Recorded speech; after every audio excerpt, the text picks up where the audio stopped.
Hello and welcome, of course, to a big playoffs edition of IAFA Insider. I'm Emmet Ryan, and we've got two guests this week. We'll be breaking down the four teams as they are, because we haven't really got anybody who's seen the two pairings as such. So what we're going to do is we're going to talk to guys from the divisions who've been up against them, matched up with them. And first off, we're going to look at the two teams from the North Division. That's the Belfast Trojans and the Dublin Rebels. Rebels, of course, with many Shamrock Bowl titles to their names. The Trojans, the reigning Shamrock Bowl champions. And, of course, the recently crowned IAFA Atlantic Cup champions. And joining me now to talk about them from the West Dublin Rhinos is my former teammate, Sam Monson. Hi, Sam. Hey, how's it going, Emmet?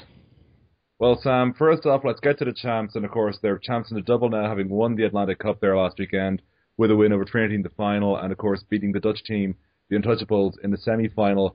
The Trojans, obviously, you've had a lot of good things to say about them on earlier episodes. Just for people who are unaware of them, on the offensive side, what is it they do to really establish that part of the game? I think they're well balanced, more than possibly any other team in the league. They can run the ball well, they can pass the ball well, and they're one of the few teams out there that will consistently pass the ball and will go after teams that way rather than just run the ball all day. I mean, we've struggled this year against the run, and they probably could have run the ball against us pretty much all day, but they didn't. They passed as well, and they definitely tried to stay as balanced as they can. And so it's with that balance, because obviously there's different ways of passing the game. Were they trying to balance the pass attack itself, or was it, sort of keeping it short, or were they looking at getting long balls out there? They tend to throw short, but they definitely have a long ball in them. I mean, I wasn't playing the first time we played them, and they were throwing deep balls towards where I would have been. So they've definitely got a deep ball in them. I suppose the defensive side, really, the Trojans, what do you see as being sort of, their strengths there? Is it their sheer size, or what else have they got going for them? Yeah, I mean, the thing about the Trojans is it's two things. One, they've got a lot of size. They've got a huge squad, more or less, across the board. But they've also got numbers, and they've got numbers like no other team in the IAFL has. They can field a team of 45 guys traveling, which it's just ridiculous. At this level, nobody else can match that. And I think now that they're champions and now they're on this roll, it's only becoming a bigger asset because, people want to go to the team that's winning, to the team that's successful, and their squad size is only swelling, and it enables them to practice in ways that other teams can't. They can demand people turn up on time and people put in the full schedule, otherwise they'll sit them on the bench and they won't play, and they've got the squad to do that. So I think it's just they have a sheer intimidating squad size that no one else can match. And I suppose that squad size as well, one big asset at this time of year is they aren't probably as affected by injuries as pretty much every team in the league would be. Yeah, exactly. I mean, if they lose somebody, they've got two or three bodies waiting to step up and to fill that spot. And I can only imagine that now in the playoffs, that's only becoming a bigger issue. Any team tends to get a little bit of a swell in numbers as the playoffs roll around and people come back or people make the effort to make those games. And, the Trojans already had a huge squad before they had any kind of input there. And I suppose then, moving on to the other team in the North, the Rebels, obviously they've got this sort of more established history, but what do you see with them, I suppose? What do they bring to the game? Because obviously you guys got a win over them this year as well as losing as well to them. What is it you see with them in terms of the offensive side, I suppose, first off? They're basically a big power running unit. I mean, they've got Simon Mackey, who's a ridiculous load as a running back, and they can spell him with another pretty big running back. So they're a really strong, powerful running unit, and they can be stopped, but you've got to make an effort to come down and to stop them at the line of scrimmage, because once he's moving, once he's got a head of steam and he's into the secondary, it's incredibly difficult to stop him. And do they have a passing game that can exploit teams if you load up the box? I think now that their passing game is iffy. I think in the past it was definitely something you had to be concerned about. Now I think it's far more. It's not a weakness, but it's definitely not a real strength. And I think if a team is paying attention, you can have success against their passing attack. I think we were able to scare them out of passing pretty early against us.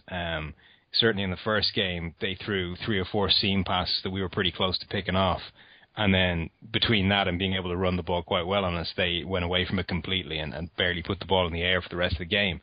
And even in the second game, they didn't want to put the ball in the air until they had to later on in the game. And that game came down to one last pass at the end, which we stopped them short of the goal line. So they can, Dennehy is an incredibly experienced quarterback, but I don't think that passing attack would scare any team left in the playoffs.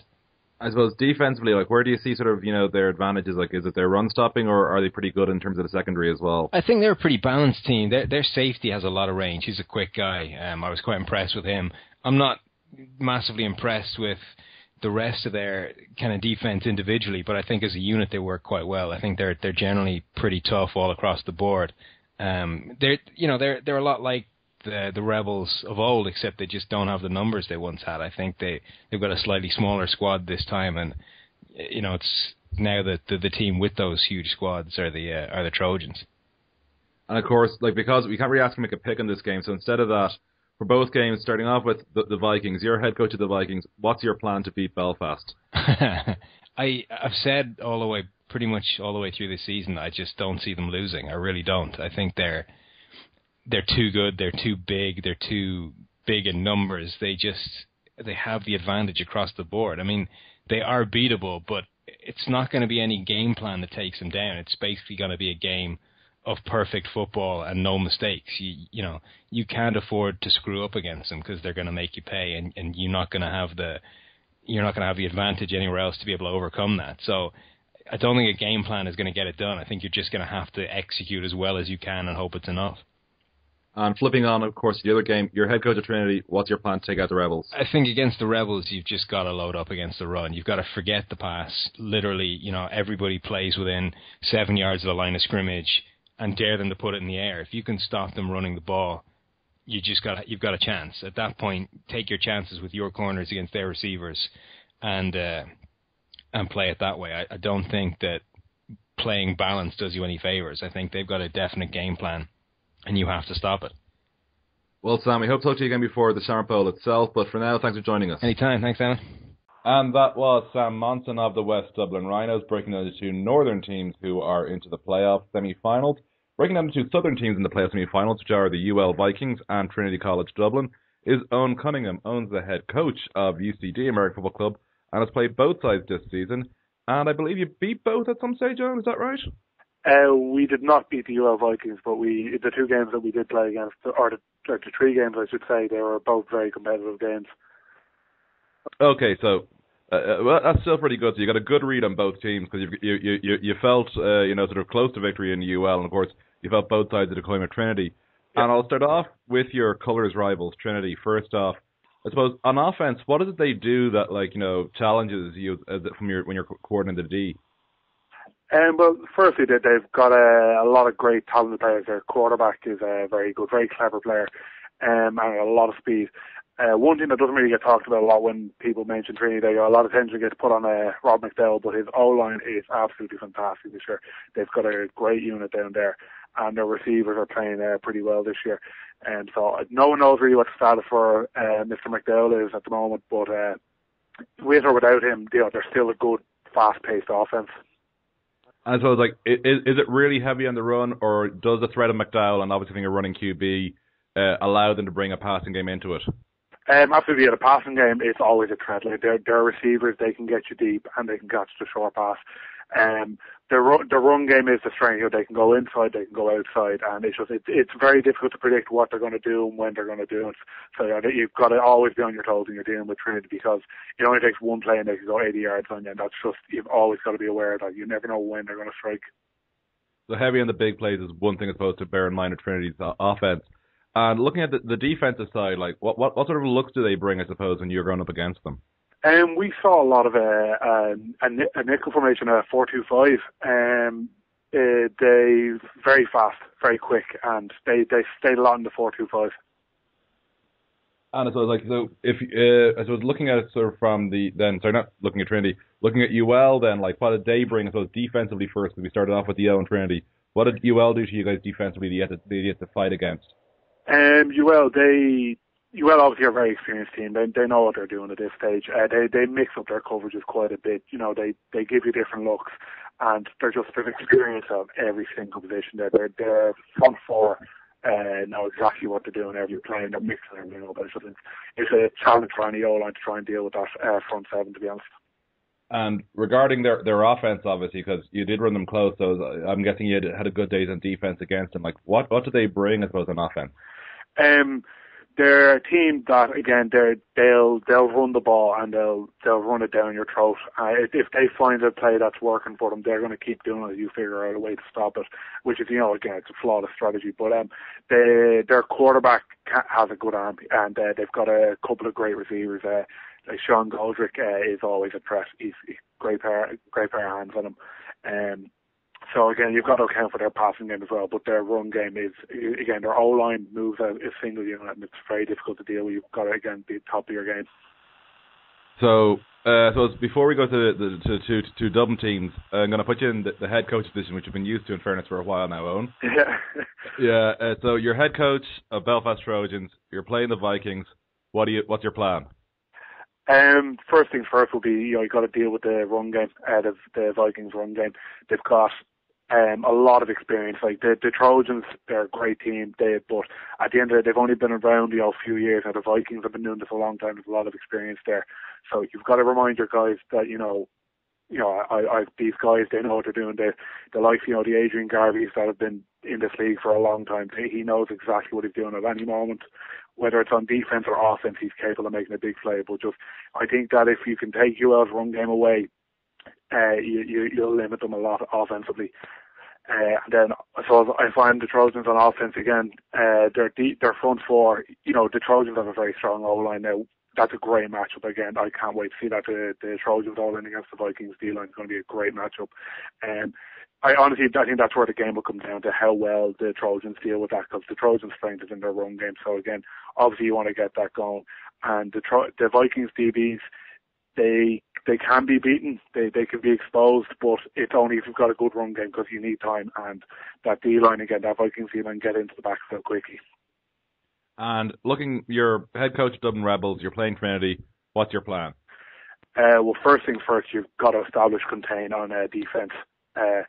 Without contain, Trinity will torch you outside. That's probably the most important thing. We stress it every game.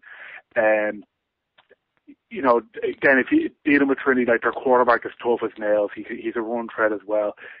Whichever running back is in, but they've got plenty of guys with just loads of speed, and at the same time they will come up to gut to keep you honest. But again, the way you want to approach it is just those big plays. You've got to avoid them, and you got to do what you can to make sure you keep Trinity contained offensively.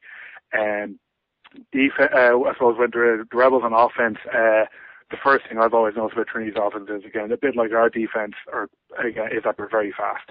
But their safety, I've noticed in the last couple of games, I think Redmond would be, he's flying around the place, making plays all over the place, and you've got to account for him, I think, and their linebackers are great. So again, you need to be consistent, and you can't really afford to make mistakes against that Trinity defense, because they will punish you big time. I gotta say, because obviously you weren't in on my call with Sam Monson, we're getting a lot of love for safeties in this Trinity and Dublin Rebels game. So I think that'll be an area anyone who's in Westmanstown this weekend will definitely be watching in that match. How the opposing safeties fare against each other's opposing offenses.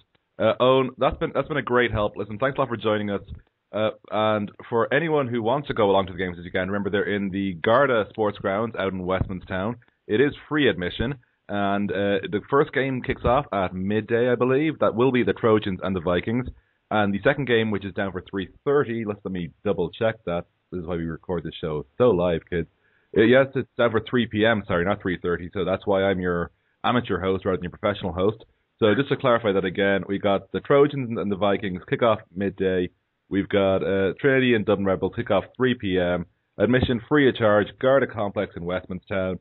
It's a lovely ground. I've never played there myself, but I've watched a lot of teams out there in a few different sports, to be honest, over the years. So a great venue to check out. We'll be back, of course, in time for our big Shamrock Bowl preview, and we'll be on site at the Shamrock Bowl. So I'm sure a few of you know me. Catch me at that. We'll be doing videos, we're doing all sorts of crazy stuff, and not so crazy stuff too, because we don't get fined. Hightower Stadium. And for now, though, as ever, and per Eoin here stuck in the background of this conversation, I've been Emmet Ryan, this has been IAFA Insider, and we hope you will enjoy this weekend's Shamrock Bowl semi-finals, and we will catch you again for the big one, the Shamrock Bowl. Goodbye.